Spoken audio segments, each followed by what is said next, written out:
dulu ada prediksi dari pembina pusat Persinas Asad. Yang pertama akan ada pendekar atlet, yang kedua akan ada pendekar pelatih, ketiga akan ada pendekar pengurus, dan keempat akan ada pendekar agnia. Dan oleh pembina pusat Persinas Asad didoakan semoga atlet, pelatih, pengurus, dan semua orang yang mendukung kelancaran Persinas Asad didoakan aman, selamat, lancar, barokah, diparingi waras, sehat, kuat yang barokah, diparingi rezeki yang banyak, yang halal, yang barokah, bisa menjadi agnia yang barokah, dan bisa wayuh yang barokah.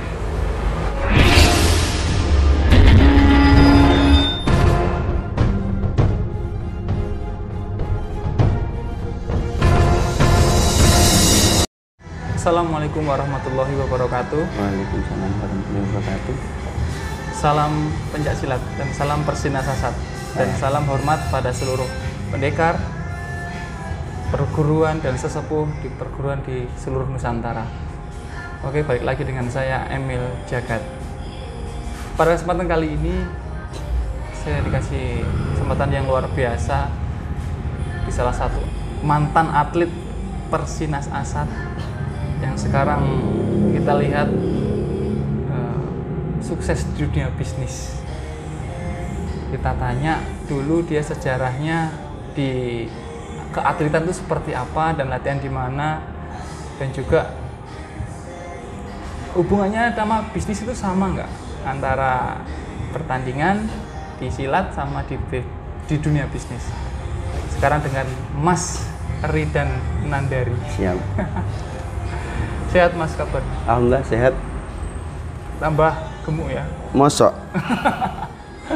Oh, Sensitif aku lagi bilang gemuk. Oh iya. Iya. Oke, Mas Ridan ini adalah salah satu mantan atlet dari perguruan Persinas Asad Jawa Timur ya Mas ya? Iya. Dari Jawa Timur. Saya sekarang ada di salah satu bisnisnya Mas Ridan. Kita disambut dengan baik oleh Mas Ridan. Dan Mas Ridan sekarang kondisinya sehat dengan dibuktikan badan yang gemuk. Siap. Mas Ridan, Iya. banyak yang request juga ini. Iya. Nanya sejarah Mas Ridan dulu di keatletan. Oke, siap. Di atlet Persinas Asad. Siap. Dulu Mas Ridan itu karirnya seperti apa sih Iya. dan latihan di mana? Sebenarnya kalau dibilang di dunia Persinas itu saya hanya butiran debu. Nah, cuma alhamdulillah Allah paring sekarang mulai lancar, secara bisnis lancar. Yang bikin seperti ini salah satunya juga Persinas Asad, pencak silat. Nah, membuat kita dalam segi bisnis pun Allah paling lancar. Begitu. Kalau awal mulainya dulu saya mengenal silat itu sejak kecil dikenalkan. Bapak saya dulu marinir, basicnya atlet taekwondo bapak dulu. Berarti udah bela diri? Udah dikenalkan. Cuma mulai fokus di silat setelah umur 16 tahun saat SMA. Karena saat itu baru dipertemukan dengan yang namanya silat. Diperkenalkan waktu di Bandar. Kan dulu sekolah di SMKN 1 Kediri di STM. Nah, di situ saya mondok sambil sekolah. Mondoknya di Bandar, di situ ada latihan-latihan silat. Di situ saya mulai ikut latihan.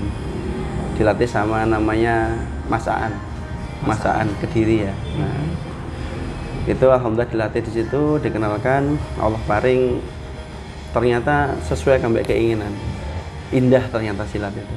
Nah, tadi Masaan, kemudian saya dilatih lagi sama Mas Sultan di Lengkong. Alhamdulillah juga diperkenalkan silat itu indah, seni, dan menyenangkan. Sebuah pertarungan yang tidak membahayakan. Iya. Menyenangkan saat itu. Nah, kemudian akhirnya diperkenalkan dengan Pak Azam Wijo, guru besar Persinas Asad ya. Di situ Allah paring mulai dikenalkan dengan dunia silat yang lebih luas. Pertandingan-pertandingan yang lebih besar mulai dikenalkan sampai Allah paring.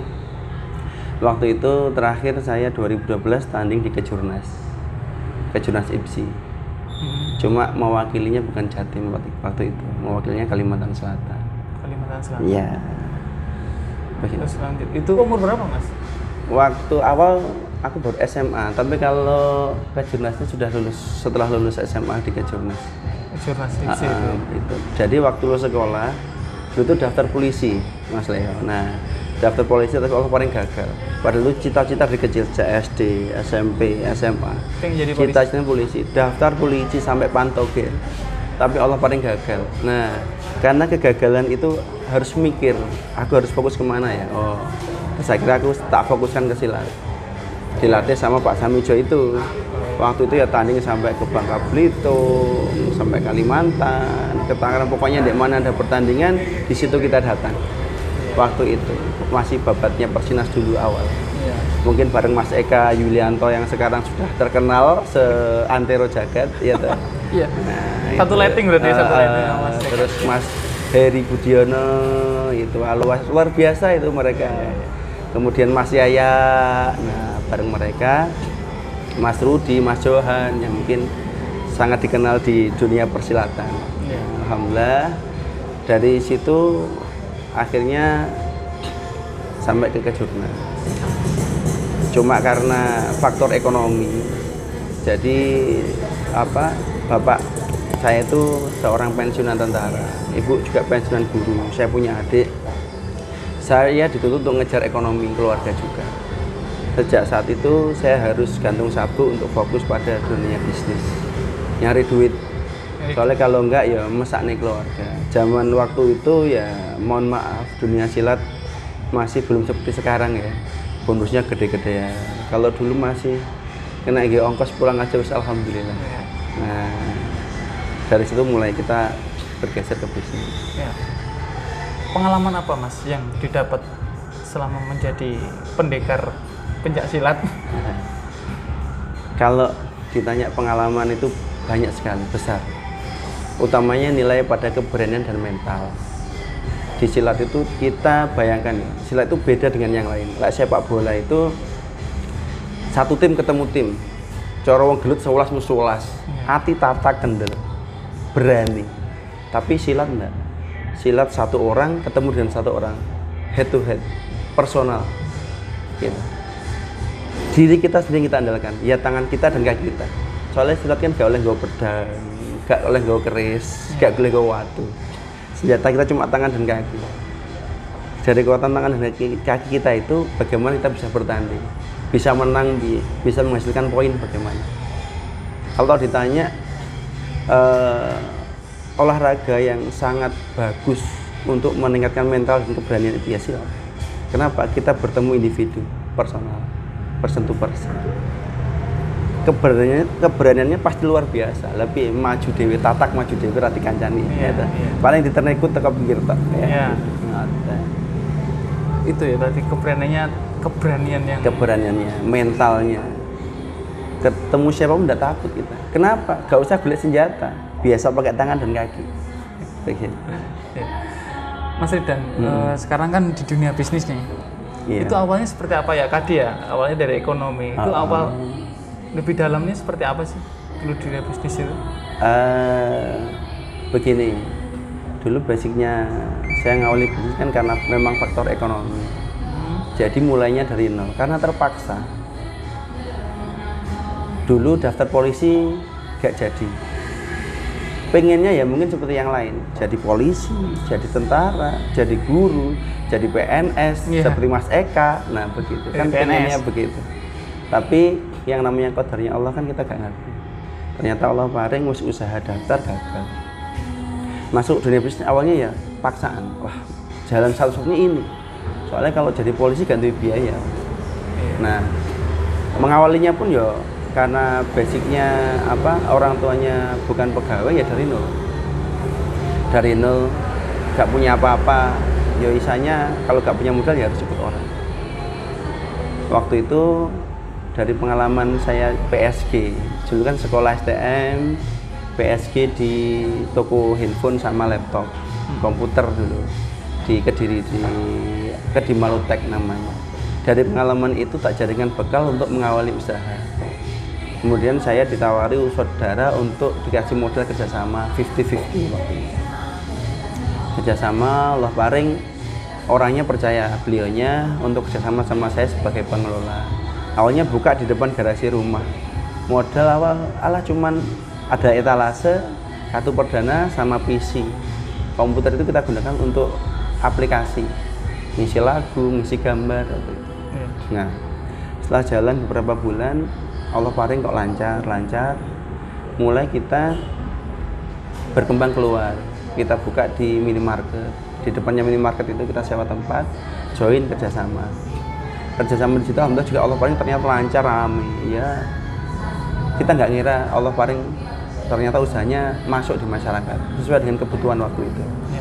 Kemudian setelah kita kerjasama 2 tahun, yang namanya orang kerjasama join Mas Leo, biasanya ada benturan, perbedaan pendapat. Nah, dari dasar itu akhirnya kerjasama itu kita coba kita berkembang sendiri-sendiri. Pemodal berkembang sendiri, saya pun berkembang sendiri. Nah, waktu itu saya mengawali usaha kita dari modal yang tak dapatkan selama bekerja. Waktu itu insya Allah kurang lebih 10 juta modal 10 juta iya. Modal awal. Dari modal 10 juta kita mencoba berkembang masing-masing. Nah, waktu yang mikir wah piye duit 10 juta itu cara ngembangkan gimana, apalagi sendiri sewa tempat di mana. Nah, karena memang kita menyesuaikan kemampuan, waktu itu aku nyari tempat lokasi yang sekiranya bisa masuk murah.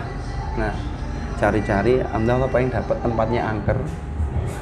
Jadi bisa murah karena angker. Bisa murah karena angker. Waktu itu tak sewa 1 tahun cuma 500.000.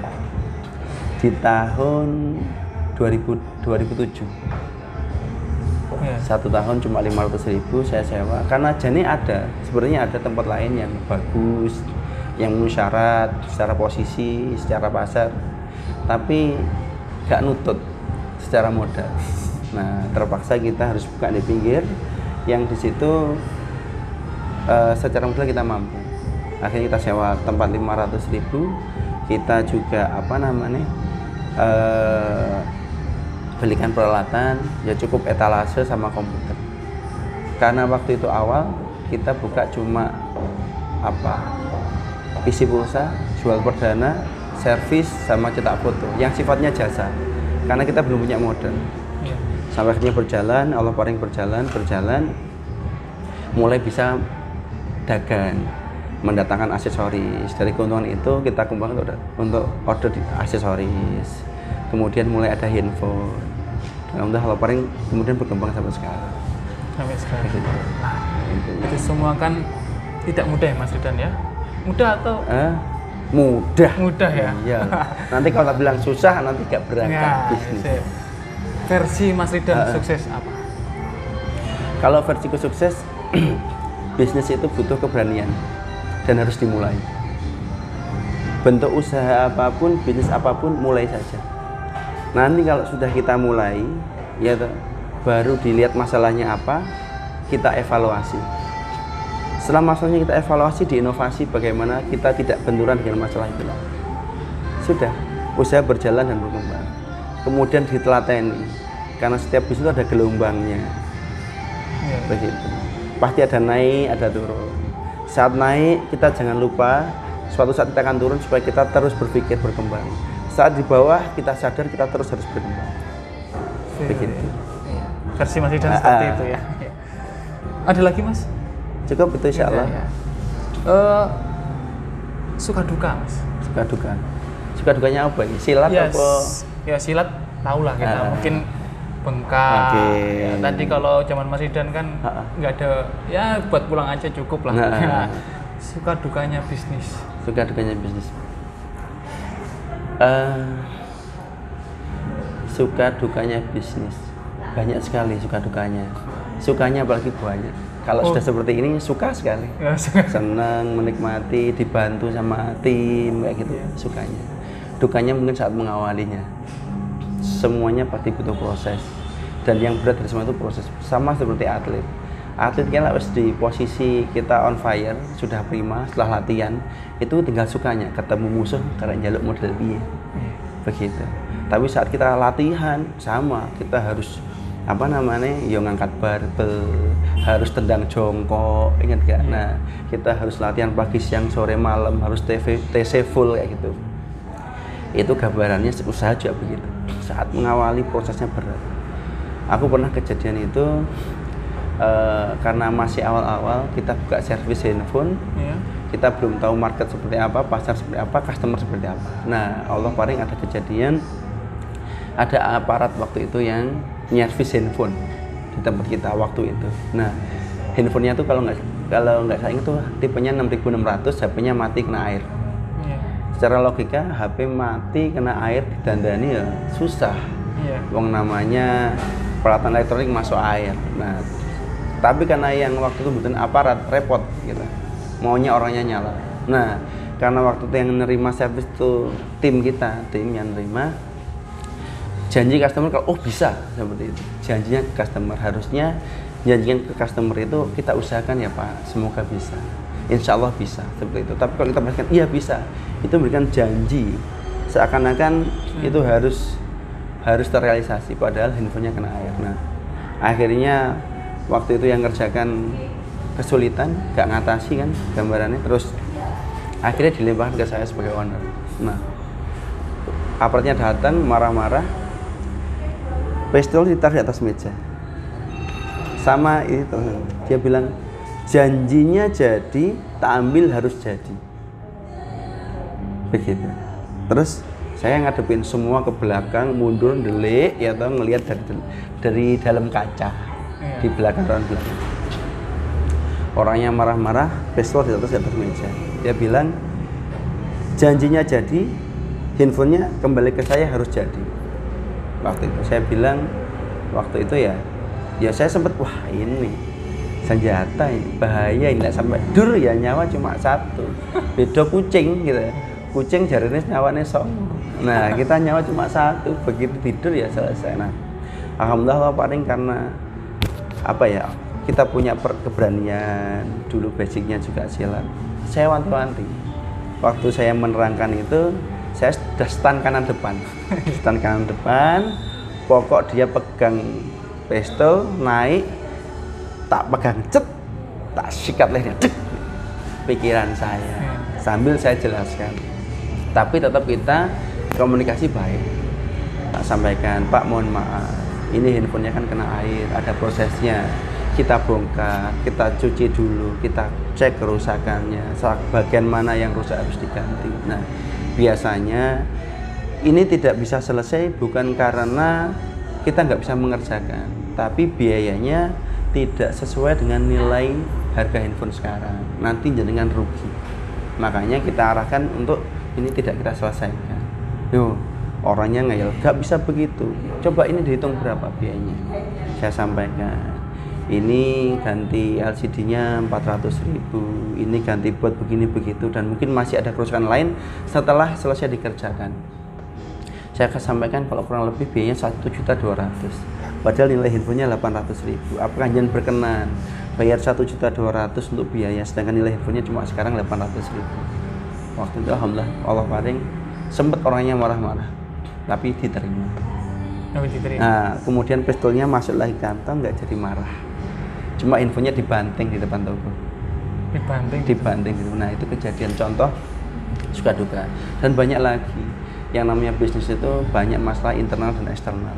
Benturan kita dengan karyawan, benturan kita dengan supplier, benturan kita dengan pelanggan, itu pasti ada. Tapi kalau kita enjoy, dinikmati, ya enak. Begitu. Oke Mas, kalau ada nggak sih kesamaan antara pertandingan silat sama bisnis itu di dunia bisnis? Ya. Kalau tak bilang silat dan bisnis itu sama. Dalam arti seninya. Iya. Bukan kok sama nonyoni wong mbek nandangi wong, bukan. Tapi sama seni. Kalau silat seni, sama bisnis tak pikir juga seni. Kenapa? Kita harus tahu kapan bertahan dan kapan menyerang. Dalam artinya ya, contoh, saat kita kondisi lawan main seperti apa, kita ikut menyerang, dia menyerang, kita menyerang, ya gebu-gebuan toh, nggak ada poin, nggak ada nilai.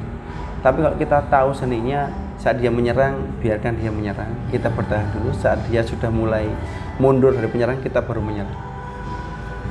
Contohnya seperti itu.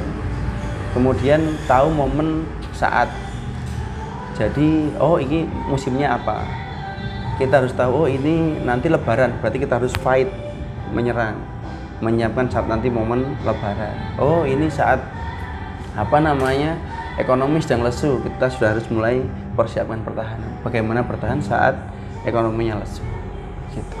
Begitu ya. Ada kesamaan berarti ya. Banyak kesamaan. Dan nanti kalau ketemu titiknya seperti saat kamu on perform, sudah selesai TC, saat timmu bagus, saat kamu rasa bagus, menghadapi siapapun kamu yakin siap, sama halnya saat kamu bisnis. Saat sudah settle, saat sudah punya tim yang bagus, semuanya siap, menghadapi siapapun kamu juga siap. Gitu. Oh Mas Ridan, ini bisnisnya apa aja sih, bisa disebutkan? Alhamdulillah, main bisnis kita tuh handphone, jualan handphone.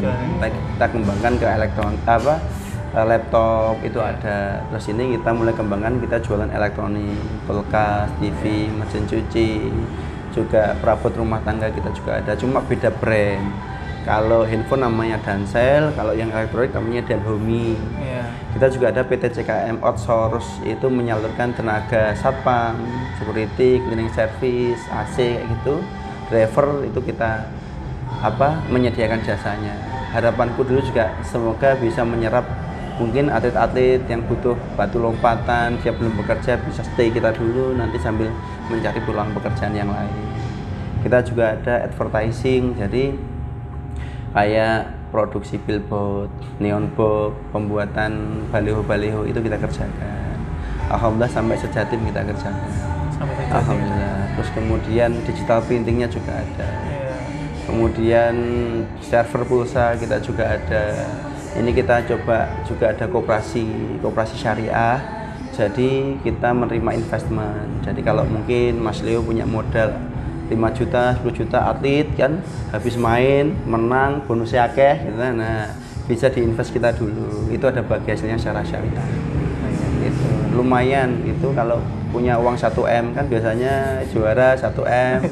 Itu kita bisa kasih bagi hasilnya kurang lebih 9 juta sekian, hampir 10 juta. Setiap bulannya. Setiap bulannya? Iya. Lumayan, Mas. Lumayan. Makanya harapan moto kita di koperasi itu, biarkan kami yang bekerja, Anda yang menikmati hasilnya. Secara basic, modal itu juga kita alihkan ke main bisnis kita untuk kita kelola. Mas Ridan, berapa sih karyawan di sini? Semuanya karyawan Mas Ridan? Insya Allah untuk tim intern kita itu 470 orang di luar tim ekstern. Jadi kalau tim ekstern itu ada bantuan dari perusahaan yang ditempatkan di tempat kita itu ada. Cuma kalau yang intern kita itu 470, kalau ekstern mungkin sekitar 150-an. 150? Itu total ya sekitar hampir 500 lah ya? Ya 600 lebih ya? Oke Mas Ridan, mungkin ada pesan-pesan untuk atlet sekarang atau mungkin atlet yang udah mau terjun di dunia bisnis? Buat atlet yang sekarang itu, saranku sih jangan sampai kehilangan momen. Karena saat seperti saya sekarang kadang rindu bertarung. Saat sekarang masih diberikan Allah kemampuan untuk bertarung, maksimalkan untuk bertarung. Fokus latihan supaya jadi juara yang baru. Harus jadi juara satu. Target. Dulu kalau Pak Jo ngajarkan itu tidak ada juara 2 dan juara 3. Yang ada tuh juara 1. Begitu.